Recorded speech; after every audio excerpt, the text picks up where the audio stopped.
Alejandro Mendoza n'aurait jamais imaginé qu'à 52 ans, propriétaire de 3 usines et habitué à tout commander, il serait obligé d'obéir à l'ordre de quelqu'un qu'il connaissait à peine. Pourtant, c'est exactement ce qui s'est passé la nuit où Elena, la nouvelle femme de ménage, lui a agrippé le bras et l'a tiré sous l'escalier de marbre de la maison de Santa Fe. La main d'Elena, encore couverte de gants en caoutchouc, s'est pressée fermement contre sa bouche et ses yeux marrons, grands ouverts, disaient plus que n'importe quelle parole.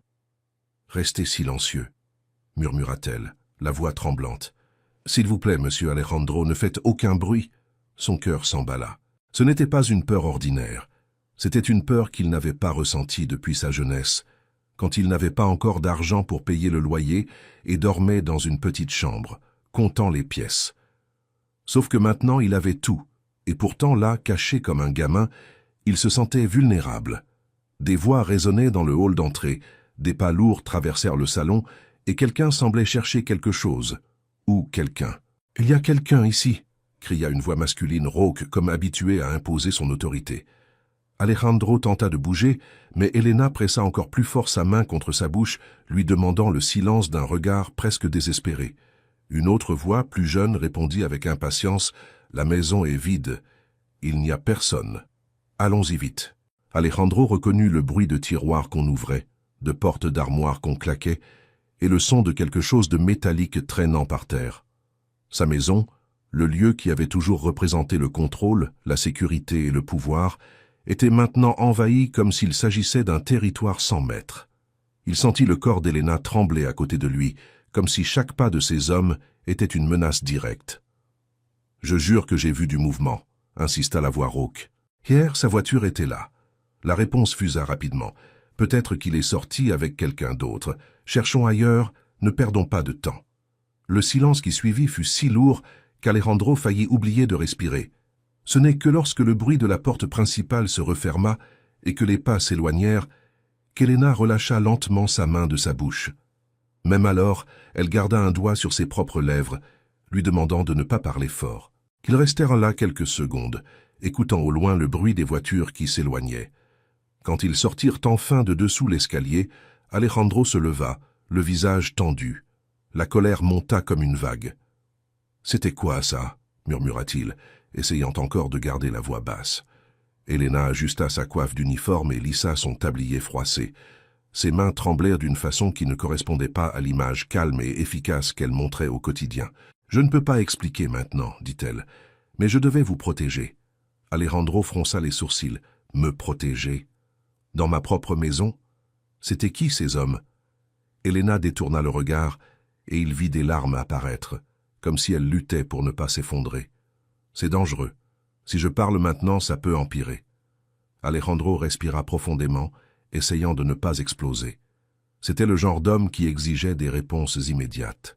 Mais il y avait quelque chose chez Elena, quelque chose dans la façon dont elle avait risqué son emploi et sa propre sécurité pour le cacher. « Demain matin, » dit-il, contrôlant sa voix. « Tu m'expliques tout demain matin. » Elena hocha rapidement la tête, comme quelqu'un qui accepte un ultimatum, et retourna à la cuisine comme si rien ne s'était passé. Alejandro resta seul dans le hall, regardant le brillant du marbre, et sentant, pour la première fois depuis des années, que l'argent ne pouvait pas empêcher la vie de lui échapper. Cette nuit-là, il dormit à peine. Il pensait à qui pouvait bien oser entrer dans sa maison sans crainte. Il pensait à pourquoi Elena savait exactement quoi faire. Et surtout, il pensait à son expression. Ce n'était pas seulement de la peur, c'était comme si elle portait un poids ancien. Le lendemain matin, Elena préparait le petit déjeuner avec la même précision qu'à son habitude. L'odeur du pain grillé et du café frais emplissait la cuisine, mais l'atmosphère semblait différente, comme si un secret était caché dans chaque recoin. « Bonjour, monsieur Alejandro », dit-elle sans le regarder directement dans les yeux. « Bonjour », répondit-il, observant le léger tremblement de ses mains lorsqu'elle servit la tasse. Il but une gorgée et alla droit au but. « À propos d'hier soir, Elena se raidit. « Monsieur, je ne peux pas encore parler. » Alejandro posa la tasse sur la table avec précaution, mais sa patience atteignait ses limites. « Donc tu admets que ça te concerne ?» Elena respira profondément, et quand elle le regarda enfin, Il y avait de la sincérité dans ses yeux. « Je ne ferai jamais rien qui puisse vous nuire.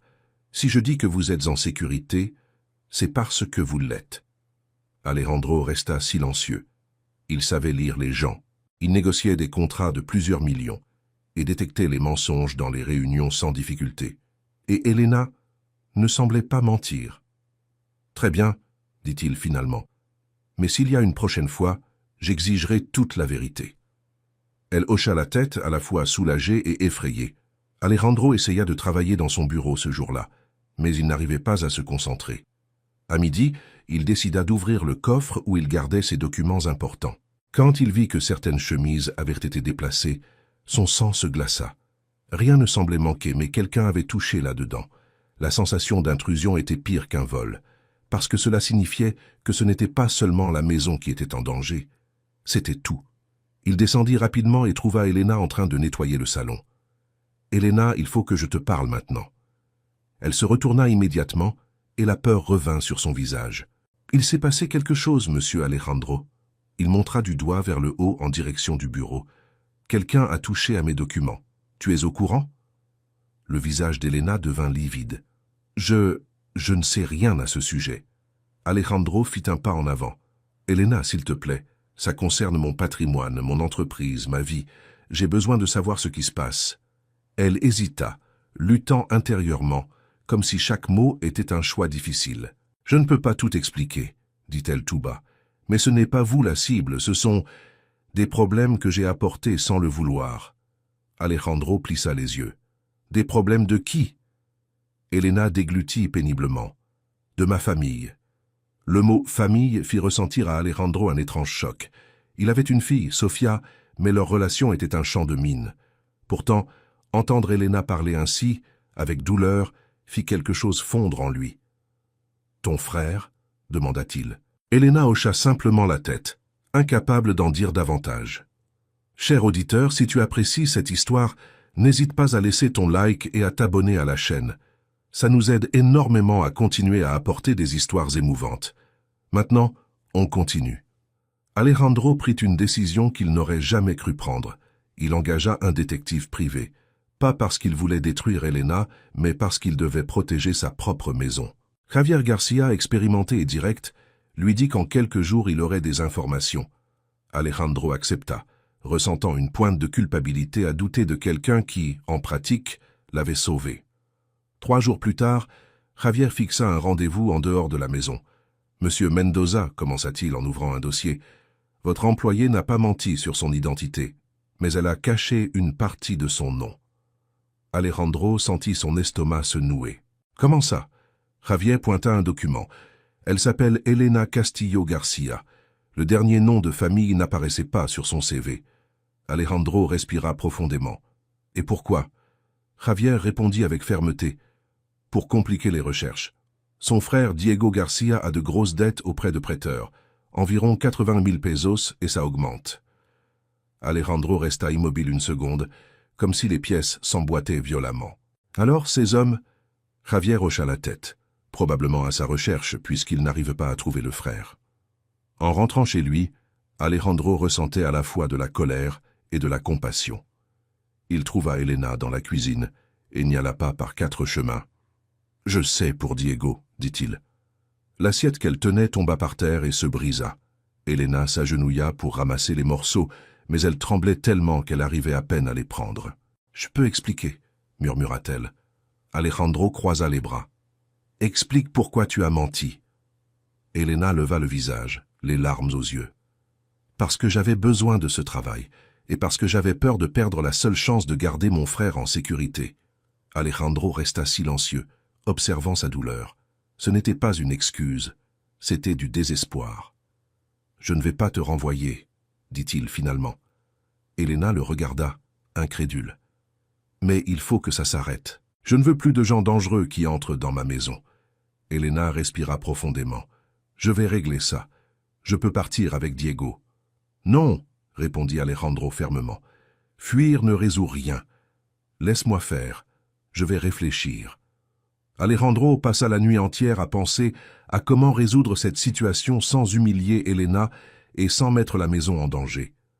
C'était un homme habitué à résoudre les crises avec des chiffres, des contrats et des ordres. Mais là, c'était différent. Pour la première fois, le problème n'était pas seulement financier, c'était humain. Et d'une certaine façon, cette femme de ménage avait traversé les défenses qu'il avait construites depuis des décennies. Le lendemain matin, il appela Elena pour parler dans la bibliothèque. Elle entra doucement avec son uniforme impeccable, mais les yeux fatigués. « Monsieur Alejandro », commença-t-elle, comme si elle s'attendait déjà à être renvoyée. Il leva la main, demandant le calme. « Je ne vais pas crier. Je veux juste comprendre. » Elena respira profondément et s'assit sur le bord de la chaise, gardant les mains jointes sur ses genoux pour cacher le tremblement. « Diego est mon petit frère, » dit-elle. « Quand nos parents sont morts, je suis devenue tout pour lui. J'ai travaillé dans des maisons depuis l'adolescence. J'ai toujours essayé de le tenir éloigné des problèmes. » Alejandro écouta sans l'interrompre. Mais il s'est retrouvé avec une dette. Et quand je l'ai découvert, elle était déjà trop grosse. Elena baissa la tête. Ils ont commencé à apparaître près de mon travail, près de ma maison. J'ai eu peur. Et quand j'ai obtenu ce travail ici, j'ai cru que j'aurais enfin la paix. Alejandro posa les coudes sur la table. Donc tu savais qu'il pourrait venir jusqu'ici. Elena hocha la tête. Je savais que le risque existait, mais je ne voulais pas vous impliquer. Je voulais juste travailler et économiser pour payer. Sauf qu'eux n'ont pas de patience. Ils pressent, ils menacent, ils font qu'on se sent coincé. Le mot « coincé » resta suspendu dans l'air. Alejandro ressentit un malaise qui n'était pas de la colère. C'était la prise de conscience qu'Elena portait un poids qu'il n'avait jamais eu à porter. « Et hier soir ?» demanda-t-il. Elena ferma les yeux un instant. « J'ai reconnu le bruit de leur voiture. Je l'ai vu par la fenêtre. Quand j'ai réalisé que vous étiez à la maison, je n'ai pas réfléchi. J'ai juste fait ce qu'il fallait. » Alejandro resta silencieux. Il aurait pu dire que c'était absurde qu'une employée lui donne des ordres. Il aurait pu dire que c'était une atteinte à sa vie privée. Mais au fond, il savait que si Elena n'avait pas agi, il serait sorti dans le hall et aurait affronté ces hommes de face. Et peut-être que l'histoire aurait très mal fini. « D'accord, » dit-il finalement. « Je veux rencontrer Diego. » Elena écarquilla les yeux. « Monsieur Alejandro, ce n'est pas nécessaire. »« Si, c'est nécessaire. Je ne vais rien résoudre sans regarder le problème dans les yeux. » Elle hésita. « Il va avoir honte. » Alejandro répondit avec fermeté. « La honte ne paie pas les dettes, et je ne veux plus de surprises dans ma maison. » Cet après-midi-là, Elena amena Diego. Le jeune homme entra dans la maison comme s'il marchait sur un lieu sacré, regardant par terre, tenant sa casquette dans ses mains. Il avait 25 ans, maigre, un visage trop jeune pour porter tant de peur. Alejandro remarqua que, malgré la tension, Diego gardait une attitude respectueuse. « Monsieur Mendoza, » dit-il, « merci de me recevoir. » Alejandro lui serra la main et nota qu'elle était ferme. « Assieds-toi. » Diego s'assit sur le canapé à côté d'Elena, qui semblait vouloir protéger son frère rien que par sa présence. « Diego, » commença Alejandro, « je vais être direct. Je sais pour la dette. Je sais que des prêteurs sont venus jusqu'à ma maison.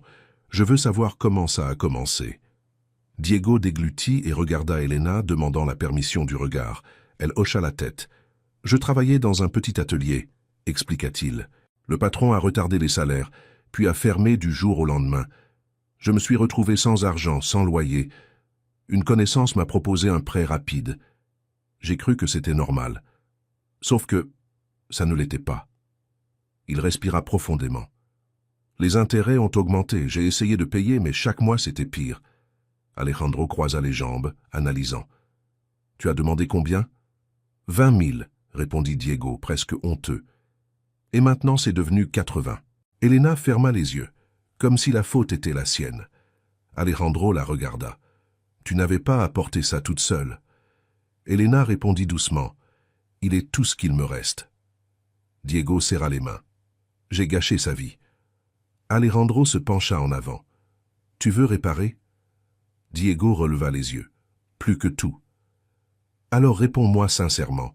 Si je t'aide, tu vas retomber là-dedans. » Diego secoua rapidement la tête. « Non, monsieur. J'ai appris de la pire façon. Je veux juste une chance de prouver. » Alejandro resta silencieux quelques secondes. Il se souvenait de Sofia quand elle était plus jeune, pleine de rêves, demandant une chance de suivre son chemin. Il se souvenait des fois où il avait dit non, pensant la protéger, alors qu'en réalité il l'éloignait. Maintenant, face à Diego, il voyait un jeune qui avait besoin de discipline, oui, mais aussi d'opportunité. « Je vais payer cette dette », dit Alejandro. Elena porta la main à sa bouche. Diego resta sans réaction. « Mais avec des conditions », continua-t-il.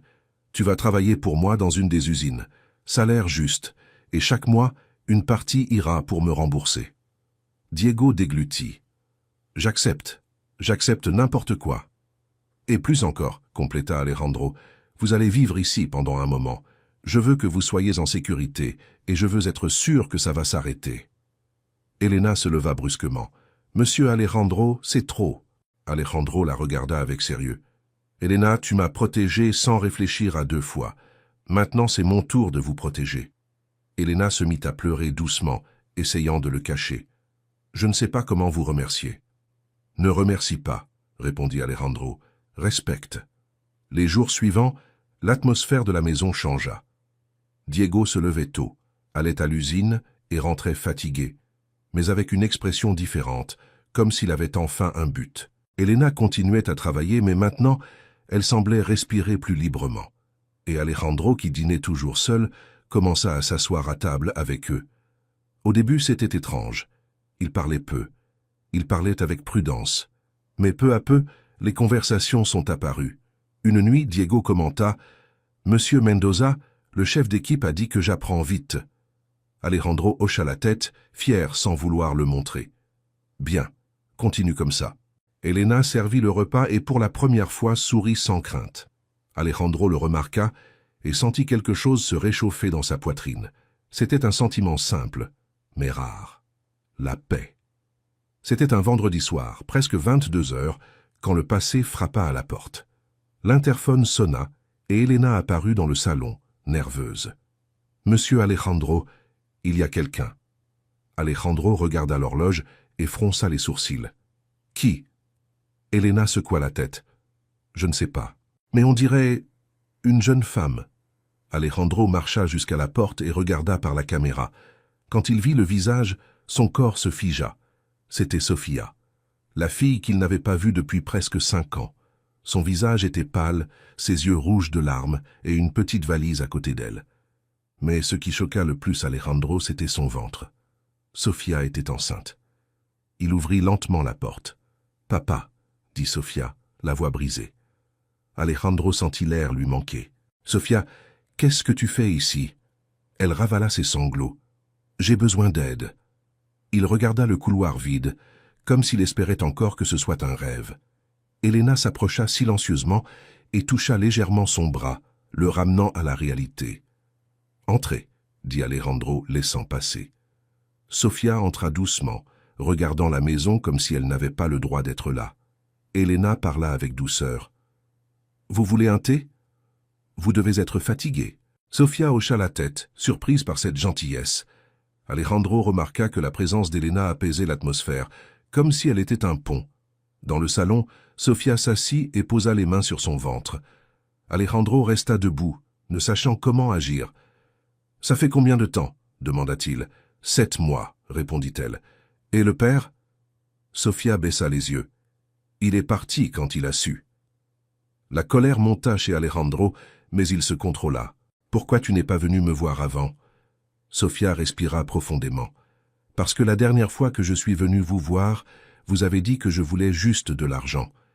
J'ai eu peur d'entendre ça encore. » Alejandro sentit un poids sur la poitrine. « J'ai eu tort, » dit-il simplement.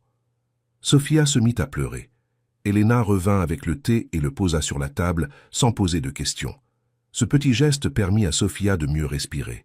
« Merci, » murmura-t-elle. « Tu vas rester ici, » décida Alejandro. « Ne discute pas. » Sofia le regarda incrédule. « Vous n'êtes pas en colère ?» Alejandro s'assit à côté d'elle, lentement. « Je suis en colère contre moi, pour avoir perdu du temps. » Il toucha sa main. « Tu es ma fille, et ce bébé est mon petit-fils. » Cher auditeur, si cette tournure t'a ému, n'hésite pas à laisser ton like et à t'abonner à la chaîne. Ça renforce énormément notre travail. Maintenant, on continue. Le lendemain matin, Elena prépara un petit déjeuner copieux, disant que les femmes enceintes doivent bien manger. Sofia sourit pour la première fois depuis des semaines. Alejandro observa cette scène et sentit que la maison, autrefois froide, avait maintenant de la vie. Diego apparut dans la cuisine, salua Sofia avec respect et posa des questions sur le bébé avec une curiosité sincère. Peu à peu, Sofia commença à se sentir moins coupable et plus accueillie. Alejandro amena Sofia chez le médecin et s'assura qu'elle ait le meilleur suivi. Sur le chemin du retour, elle demanda qui était Elena. Alejandro raconta une partie de l'histoire, sans entrer dans les détails lourds, mais suffisamment pour montrer qu'Elena avait été essentielle.